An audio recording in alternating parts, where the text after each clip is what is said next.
In this video, we will discuss adding boundaries to a surface.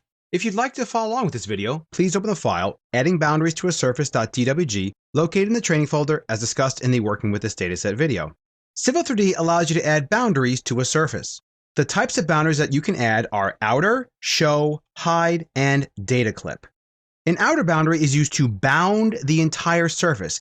However, the surface data outside the boundary is still technically in the drawing and can be displayed if you adjust the outer boundary.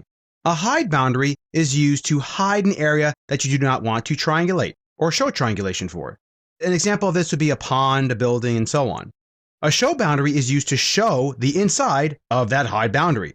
An example would be, let's say you were designing an island in the middle of a lake or a pond, and you could actually show the outside where the land is, hide some of the pond, and then show the actual island. Lastly, a data clip boundary removes the surface data outside the boundary from the drawing, not allowing it to be inside the drawing, making your drawing a little smaller. So let's go ahead and look at a couple of examples here. Let's first look at a building. So we've got a building right here, and we obviously don't need to show triangles inside there. So let's create a hide boundary of this building. First, navigate to the surface definition. We'll expand surfaces, expand EG, definition, and here are our boundaries. As with everything, simply right-click on the category and choose Add. We'll call this one BLDG. This will be a hide boundary. Notice how you can pick the ones here. And for this example, you do want to have on non-destructive break line. What this toggle does is it allows you to tell Civil 3D to triangulate right up to the actual object, even if surface data is not there. If you toggle it off, it'll only use surface data to actually create the boundary. We'll go ahead and click OK and select our building, press Enter. There's our hide boundary. Let's look at another example here. Let's just do a zoom extents.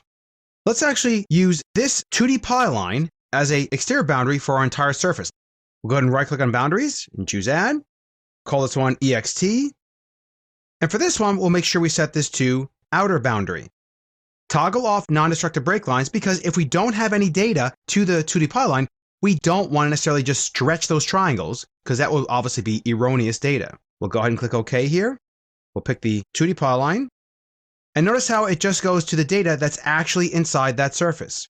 So these are contour lines or points that Civil 3D is triangulating to.